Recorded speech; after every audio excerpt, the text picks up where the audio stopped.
Good morning, EduFolk. I hope you are well. It is Sunday. It is the weekly review. It is the weekly review's 1 year anniversary or 1 year birthday party today. You can see Hannah is there in her boppers, and we've got an all-female panel, which I'm very excited about, as you can imagine. So good morning to you, Kathryn. Good morning to you, Hannah, and good morning to you, Shaniqua, as well, who has just come in from a run, so is fully energized and ready for this morning. We have got a lot on the agenda as always. We're going to be talking about, not really in party mode, but we're going to be talking about school repairs and school buildings again because of a recent Panorama documentary, which we'll get to in a moment. We're going to be talking about Ofsted website monitoring, and we're going to be talking about the AI divide as well. I should also warn that I had a little bit of a tinker with ChatGPT this morning just to see kind of what questions and what things it coughed out. And so I've kind of done a bit of a mix and match today. So we're going to see how it goes. But first up, we are going to have a look. Well, I actually spoke to Shaniqua about this. We're going to have a look at some BBC Panorama footage regarding the whole school building issue. Would you put your hand up if you are cold in your classroom? Not right, is it? We've had to close the building 6 or 7 times for various issues, whether it be ceilings coming down, whether it be outside floods from groundwater coming into the building and flooding us endless numbers of times. It'd be sewage coming up through the floors. Every day I come in and there's a new problem. This door is still sealed because we had to seal everything off to remove the asbestos. There's the rack panels at the top. It's like a post-apocalyptic world. Hello, my name is Louise Jones and I am the head teacher of my Samova school.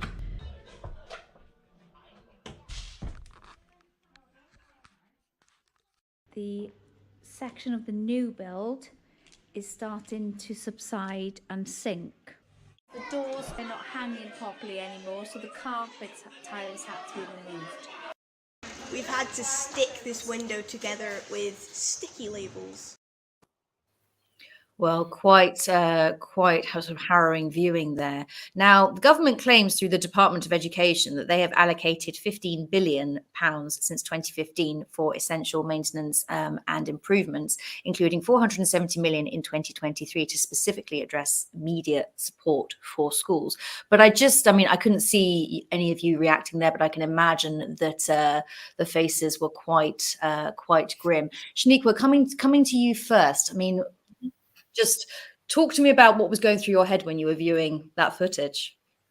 It's shocking and it's really awful. I watched the Panorama documentary yesterday and I was in shock. I mean, I know all about this, but actually to see it and to see that children are having to go to school in freezing cold schools, you know, I remember there was a head teacher on the documentary and he was like 65 and he said, I should be thinking about retiring right now, but I can't leave this school like this. You know, you've got children and the children were saying in the documentary, they feel like they're in a disadvantage because what's going on, and that doesn't change their GCSEs, their A-levels, anything that they're doing. It doesn't change that. And I just think this government has allowed this to happen to these schools. And this is also going on in hospitals. You know, it's ridiculous. And it's really quite disgraceful, the state of disrepair that our schools and hospitals are going through at the moment. So it's just shocking. So I'm glad that this is being shared so people realise what's going on. How can children learn in conditions like that? How can teachers teach in conditions like that? Makes me upset, Lucy. So, Kathryn, coming to you, I mean, the throughout that documentary, which I'm sure you've seen as well, and throughout the article that we've read today, the allocation of funding, and I know that further on in the Panorama documentary, they talked about one school talked about they don't even qualify under the improvement funding that would be needed to get them to get their building sorted. There were sort of sheds and things that they'd had for a long time that were only ever meant to be temporary, and years later they're still there. What are your thoughts on that? It is shocking, and I think one of the things that I've been sort of considering with this story is I've been reading a book recently which is all about how you have these complex failures and how, you know, the small signs that are missed and then disasters happen later on because the small signs were missed. And this isn't even small signs, this is blatant and clear. And I think what shocks me the most is, you know, there's a piece of legislation, I think it's section 106, which is where when they build a new build in an area, some money, if they don't have social housing in it, and I'm sure that I haven't got the nuance of this quite right, but if they don't have social housing in the new build, then they have to make a contribution, and that money is then available to local infrastructure and services, and my school's benefited from some money from that pot. But you know, I just wonder how much that money is really flowing, because it's not just the old buildings that need maintaining, and they do, it's also the new builds. We had a new block built, and the first time it rained the water came in. So it's just, it needs addressing before something very serious happens. And of course, I recognise that the children and the teachers in these buildings, their health and their academic progress is, you know, is compromised because they are dealing with an adversity that is not across the board. So they are disadvantaged because of it. But, you know, I'm really very concerned that something very serious will happen if this doesn't get addressed. And Hannah, I don't know if you agree with that, but this seems fundamental. I mean, we have a lot of issues in education, ongoing issues. But I mean, it almost sounds like a silly thing to ask, but where do you think we go from here? How, I mean, it almost seems like an impossible task. It does. It just seems like the government just need to fund this and get schools safe. Like, we've got so many vulnerable children in these places. I mean, I know for myself, my last school, there was particularly one room that I worked in every morning in a computer suite, and the radiators had little pots underneath them because they leaked, but they didn't work very well. So that room was so cold, and it was so hard typing, to having like buckets outside underneath leaky bits. There was just every now and then when it was a really, really big bit of rain, to being quite regularly every time it rained, needing to be out there. My last school got some funding and started getting new windows in, but this seems to be a bit of an issue as well, that the new work that's being done is perhaps being done on a budget and not necessarily being done as well as it could be. We had a lot of windows in, but they weren't finished over the summer, so there was lots of gaps between the windows and the walls, and they were still like that at Christmas, so the rooms were really cold. And it's like this work that should have had months to be done over the summer didn't really get the correct workers in, and that seems to be a lot of the issue, is that the workers trying to fit it in that little window in the summer or in the holidays, and it's being rushed and not done as well, or it not completed to a high enough standard to then sustain kind of the daily wear and tear of a school with that number of people in it. I mean, sorry, excuse me. That's interesting to hear as well. And again, like with many of these stories, I think it's going to be something we come back to. I can see Maxine's been in touch, and she says, as an ex-head, another layer of challenge beyond everything else and the important work educating. Yes, this is, I mean, without the space to do it in, it becomes even harder than it already is. And Paul, one of our lovely hosts, has also mentioned that he loves Hannah's boppers, which we do. Maxine as well. They are great, Hannah, and I'm so glad that you chose to wear them today. Right. Okay. We are going to move on to our next story about Ofsted and website monitoring.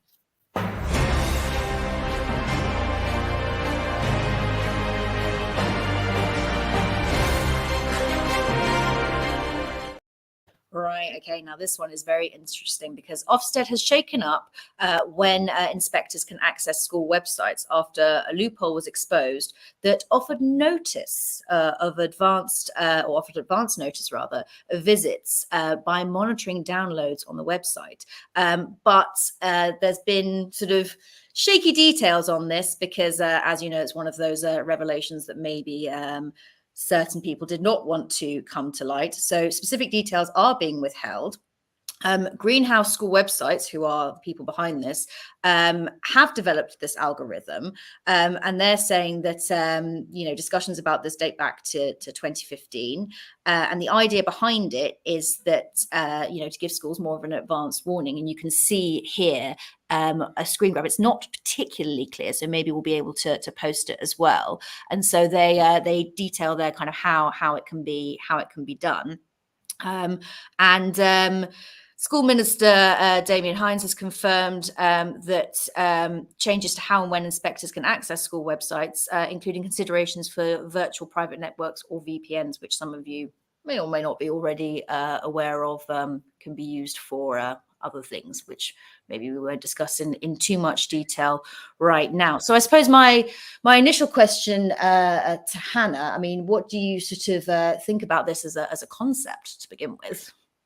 I think if people are kind of monitoring websites to see when Ofsted visit your website to try and get a day or two extra notice of when they're coming, it just proves how kind of awful the Ofsted inspection is that if some people have got that much anxiety, that's the length that they are going to try and give themselves a little bit of extra time to prepare. It just shows that it's a really flawed system. We need to, like, Ofsted should be a really comfortable thing that we're happy and welcoming them in. And I know that was one of the things we discussed on I think it was last week's weekly review. That was one of the things that the head teachers had proposed in having longer notice periods, because I think they need to see a school on a good day at their best doing what they do. It shouldn't be this kind of 24-hour stress, staying up late, prepping stuff. It should be that schools are giving enough notice to be able to present themselves in their best way, not this kind of what extent are we having to go to just see if somebody happens to have stumbled on our website and then be like, oh, panic, go. We know that it's, but what does that achieve, having that extra day? I don't know, but it just shows the lengths that people will go to because of the stress of Ofsted. And Shaniqua, coming to you, I mean, this use of an algorithm, do you think there may be any kind of ethical considerations here in terms of a use of something like that to, I suppose, beat the system, as it were? Yeah. Wow. Do you know what? I think just like Hannah said, I think people are just trying to get that advantage. Like, I guess schools are desperate in a way. You know, Ofsted I feel like it's become people's lives in school, and it's the focus, and people are trying for it not to be the focus, but it's just getting that little advantage. So I think, obviously, it might not be the best thing, but it's just because people really want to get that advantage. And I think it was quite interesting because I think it was Damien Hines who said in the article, or he mentioned, schools don't need to take any extra steps to prepare for Ofsted inspections or use these traffic monitoring sites. But actually, there you go. People are using it because they want that advantage. I think, you know, I'm happy to say I once worked at a school, and in the last week of school, I took down some displays on the Monday. It was like the last week in July. And I remember the deputy head talking to me and saying, you shouldn't have done that because we have to wait till at least Thursday because we know, you know, the Ofsted window's still open. And I thought, wow, it is the last week of school. This is crazy. And that's how much of a hold I feel like Ofsted has. So I totally get it why people are going on these sites and, you know, trying to get these algorithms sorted. Shocking. Oh, most definitely. And Kathryn, I mean, do you think this is kind of yet another thing that sort of is kind of saying, well, hang on a minute, if there is a necessity for something like this to exist, if it has been developed and if it's already in the system, then surely this is yet another thing that sort of says, actually, we've got a problem here. And actually, you know, if we're kind of trying to, as we sort of said, beat a system here, then surely the system to begin with, as well, we know this already, is deeply, deeply flawed. Yeah, it does feel a little bit like, you know, feeling while Rome burns, you know. My view, I mean, and again, I have experience of Ofsted inspections. I have experience of sort of discussions at quite a high level in schools and things like that. And one of the things I think is that the website should be in a good condition, because my simplified view is that the inspectors look at the website and then they talk to the head to corroborate what's on the website, and then they talk to the teachers to corroborate what the head says, very, very basically. And, you know, if you're going to get advance notice that you're going to be inspected, if your website isn't already robust and the head doesn't already kind of corroborate what's on there, and you know, you're never going to be able to fix it quick enough. You know, I don't know what actual advantage it gives to people you'd be better off spending your time addressing any things that you're aware of that need to be addressed as a matter of course than building an extra layer of anxiety. But why monitor something when you could spend that time addressing it and fixing it? But I completely understand what people do because of the kind of toxicity around this. When I was still working in the UK and we were subject to an Ofsted to DFE inspections and things like that, we kind of joked. We were sort of singing "Painting the Roses Red," which is terrible. I think this is from Alice in Wonderland or something like that. I mean that's terrible, but it does feel a bit like that. You're kind of what can we sort of shove in cupboards and things? Have we got time to what can we fix in that? And it shouldn't feel like that. Maxine once again is in touch. Said it's not beating the system; it's feeling pressure and aware of the high stakes, which I think she has a valid point there as well. And I think again, I mean, Ofsted is something that we are going to be talking about, continuing to talk about. It's it's on all of our minds, and it's just an ongoing battle. It seems to kind of get it to a place where we feel as teachers that it actually is purposeful, is meaningful, and is operating in a way that's ethical and that doesn't make teachers feel like they are doing something wrong, and is actually, it should be a good experience. It should be something that, I mean, I wouldn't necessarily go as far as to say something people should look forward to, but there shouldn't be that impending dread. And I know that I've seen our behind the scenes wizard Tom in the past post a picture of a sort of a late night pizza. So, guess what's happening? And it's sort of things like that. Yes, we can joke about it, but also, straight away kind of what pictures like that mean. It's happening. We're here till goodness knows when at night before we can present our school to those who happen to walk through the door. And just you can see at the banner at the bottom there, if you do want to contribute, as people have been doing, you can share your thoughts on LinkedIn, YouTube, or tweet us at TT Radio Official. And on that, just whilst we're here, I should remind you as well that this show is sponsored by John Catt Education. I can see the banners just come up at the bottom there as well. We've still got a discount code for you. We're doing well with this, which is JCTTR2324. And that gives you 20% off all books from John Catt. And I know a little bit later on, we're going to talk about a show, one of our sponsored shows for Sam Crimm's book, I believe. So if you want to pick up that or any other books for your CPD, for your development, we're still in January. It feels like the longest month ever. But if you're looking for some self-development or just to maybe treat the teacher in your life because they've managed to almost make it through January, then go ahead and use that discount. Right. Moving on, we are going to be talking about AI, the AI divide, and all things artificial intelligence next.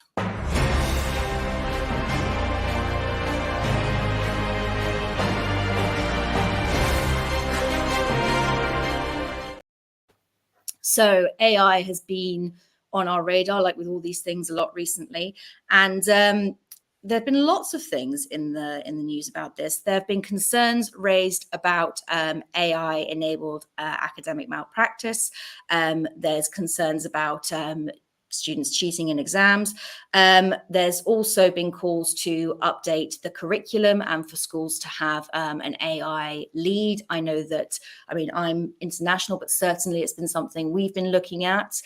We've also had an expert in to talk to us about actually working smarter, not harder, in terms of using AI. But there's also concerns about students with disabilities and how they can be included in using AI as well. And you can see here the DFE Consult's Open Innovation Team on AI. They changed education models, including flipped learning. And I know that there are people at TTR who have feelings about that. The idea that we need to evaluate the impact of AI on student outcomes. Might be too early days for that yet.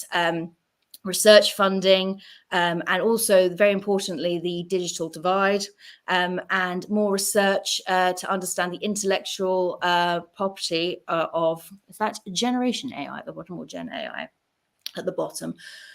So lots to unpack here. And again, this is something that's going to come up more and more. But I suppose the question to all of you would be, have your schools got an AI lead yet, or is it something that is in discussion? Kathryn, coming to you first. We have had conversations about it. We've had some CPD about it. We don't have an AI lead at the moment specifically, but obviously it's coming under teaching and learning. And I mean, I like it. I used it yesterday actually to help me mark my A-level mocks. And what I did is I fed it the mark scheme and the question, and I told it that I was an A-level RS teacher, and then it said give me a checklist of what I would expect to see in a good student answer. And then I had the checklist, and all I did is, as I marked the work, I highlighted the things the students had done, so they then get the bit, like they can have their own individual copy. I had to sanity check it, I had to change a few things, but the students are now going to get something really comprehensive and personalized that I have not had to spend hours writing. I just had to tweak it, and so it saved me a lot of time, and I think the quality they're going to get is really good. So I think there's an awful lot of time saving that can be got from it, but we have to be wise about it, and we have to carefully consider what students are going to do with it, and we have to be mindful about the underbelly of it, as it were. So yeah, exciting, but wise times needed. And Hannah, this talk about digital divide, it kind of encompasses lots of things. There's obviously the concern about making sure all students are able to use and appreciate this, but there's also that worry that's been raised about how maybe independent schools versus state schools, and actually being able to use this technology and being able to use what's available. But it comes down to resources, of course, does it not? Yeah, and having been at the BETT conference this week and seeing all the AI that's available, it is kind of developing quicker than kind of schools are, and especially when schools are trying to plaster walls up and deal with leaky roofs and things. Do they have the leftover budget to get the best AI? No, compared to kind of independent schools that potentially have that. I've still got kids at school that don't even have mobile phones, so they're not going to be able to access this kind of thing at home. I certainly think, especially depends on your school. Like at my old school, only me and really the computer science teacher had really dabbled in AI, and I use it for my own kind of work. So it depends on the teachers as well. So I think it really depends on what school you're at. But I do think schools need to kind of get into it, because this is going to just be everywhere in the world, and the students need to understand how to use it and how to use it correctly, and not kind of use it just to kind of cheat and think they can do their homework through AI. But also it needs to be that level playing field. We need to make sure that they're all getting the same amount and same access, because a lot of schools won't have the budget to be able to get these different things and get different people in. And I think the schools that have the access to it are going to do better. And Shaniqua, I don't know if this has been on your radar, but of course as well, there is we're adding to the teacher CPD list here. I mean, there of course, we can self-teach and have a look to an extent, but I mean, I'm still not clear on how I can use this. I mean, I appreciate it's almost twofold in the sense that I can use it for sort of lessons and with children, but also from my workload and my perspective. But it's something that, I mean, I don't know, have you seen any CPD available, or indeed had any CPD yourself to support with this? Well, feel a bit out of touch. I'm like, I don't know enough about this AI. I mean, I see it everywhere, but I don't feel like, maybe I should have gone to the BETT show, might have learned a bit more. But I just feel like, especially in primary, I feel like I hear a lot more when it's to do with secondary. So actually, I feel like there will have to be a lot more CPD for especially people like me, because I'm like, I used to be great with phones and high tech, but everyone's talking about ChatGPT and I feel so lost. So Kathryn, I need to be doing what you're doing a bit more research.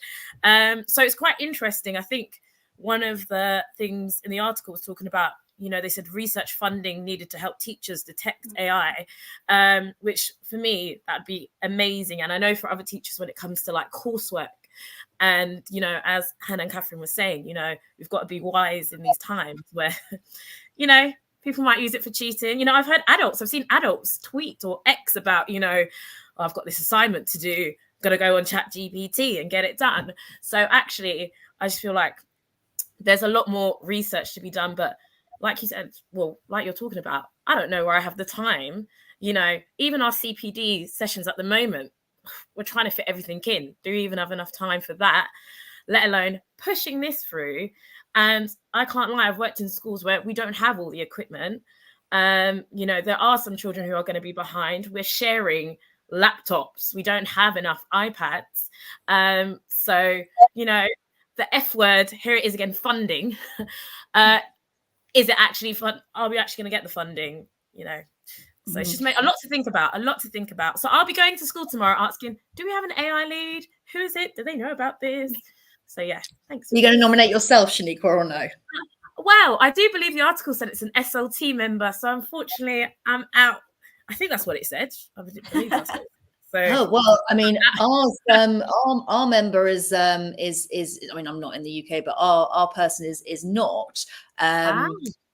But I know, is it Clara Hawking, who I think Tom Rogers interviewed at BETT this week, has also, because she is the AI person for the network of schools that I'm part of. So we were very fortunate to have her in school. But again, it was a short session, and I know she's going to follow up with webinars and things like that. But there is so much. But it almost seems, I mean, talking from a UK perspective, it almost seems, you know, talking about this and then funding this and the research that needs to go into this when the buildings are crumbling around us. You know, it's sort of, I mean, it almost seems daft to be talking about this, having talked about what we talked about first, but it's all like with teaching and like with education, everything is happening all at once at any given time. And, you know, and I think this conversation today is also testament, shows once again just how much is happening for and it's not a kind of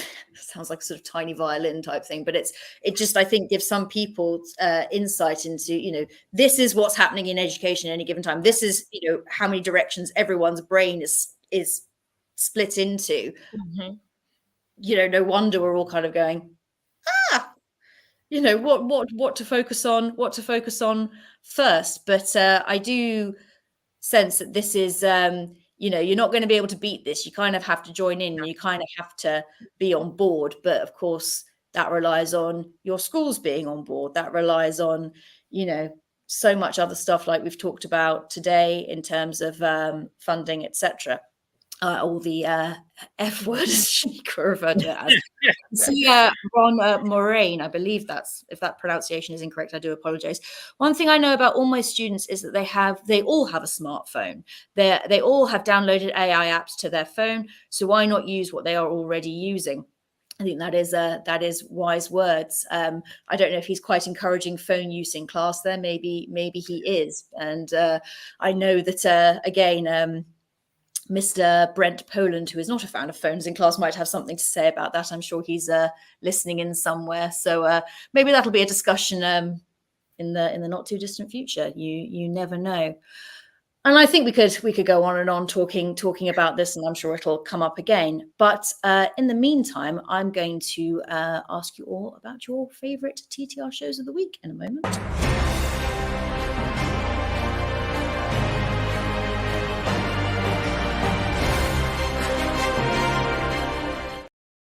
Okay, who am I going to pick on first? I think I'm going to, because I know what you've chosen, I'm going to come to you, Hannah, first. I knew it was going to be me. Well, I'm going upwards. I hope you're in the right place. I'm picking Kathryn's show. She stole my slot on Tuesday, but it was well worth it. So she had Sam Crome talking about The Power of Teams, his new book that you can get from John Katz with our discount code, don't forget.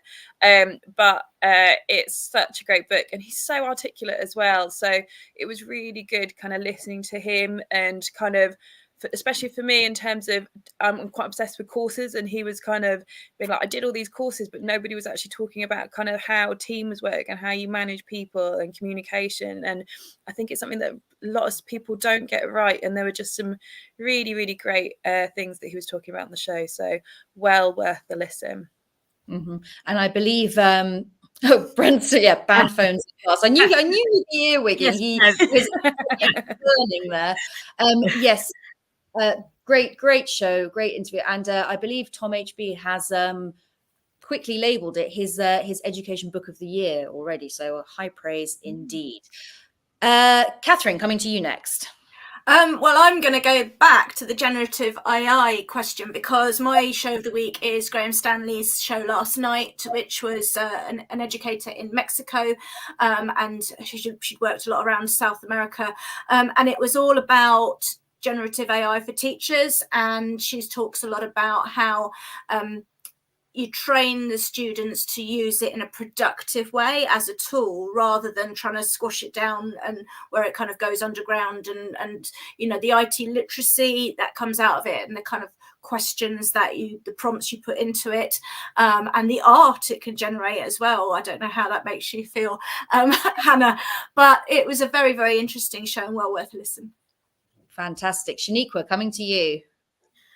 Mine was Darren Lester's show yesterday about what is happiness. I just feel like there's so much doom and gloom at the moment and negativity. So it was really nice to hear just a show that was exploring the concept of happiness and why it's important, and, you know, why, you know, we should prioritize being happy. And I think sometimes in this job, we focus on everyone else being happy, but we forget about making ourselves happy. So thank you for that one, Darren. Recommend it. Yeah, we definitely do need reminders about well-being and the such like. And I'm going for, and I believe it was last Sunday, because I was trying to huff and puff back from a run to get to listen to it, but it was Tom Rogers' interview with Kathryn Burble-Singh, talking about the prayer ban at Michaela, and it was a very interesting listen for many reasons, and hearing her sort of explain her rationale behind, you know, why that decision was made, and you know, her feelings on how and why it escalated, and whatever your feelings on that situation, I think it is important, and we make a point of doing this at Teachers Talk Radio. It's important to hear from the other side, as it were, and it's important to you know, whilst we all have opinions and things like that, and you know, we can kind of all sit in certain places with our thoughts and with our views on certain matters, it's also important sometimes to give a platform to those to say, you know, this is why I made the decisions I made. You might not agree with me, but hear me out. So I think it was, from that perspective, Tom asked some great questions, and yeah, go back and have a look. I'm not saying it'll change your mind, but I think it's a vital listen, particularly given the subject matter. Before we disappear for this morning, I know Hannah wanted to just give us all a quick update on the BETT show. Quite a few of our TTR people, wonderful people, made their way to, it was London, wasn't it, Hannah? Yeah, it was at the Excel Centre. So thank you for all our listeners that came and said hello. It was nice to see so many people in person.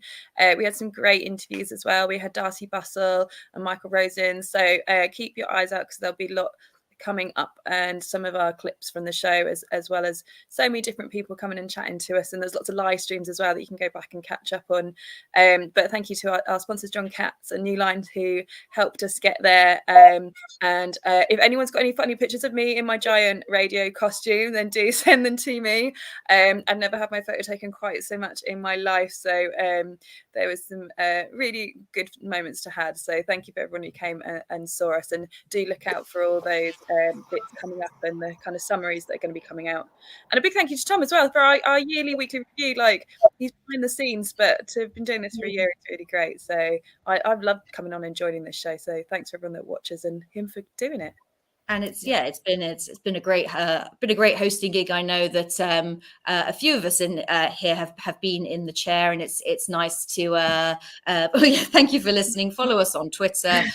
Yeah, we're everywhere. We're kind of going places, I think, and it's lovely to be part of things like the BETT show, and to be an international organization as well.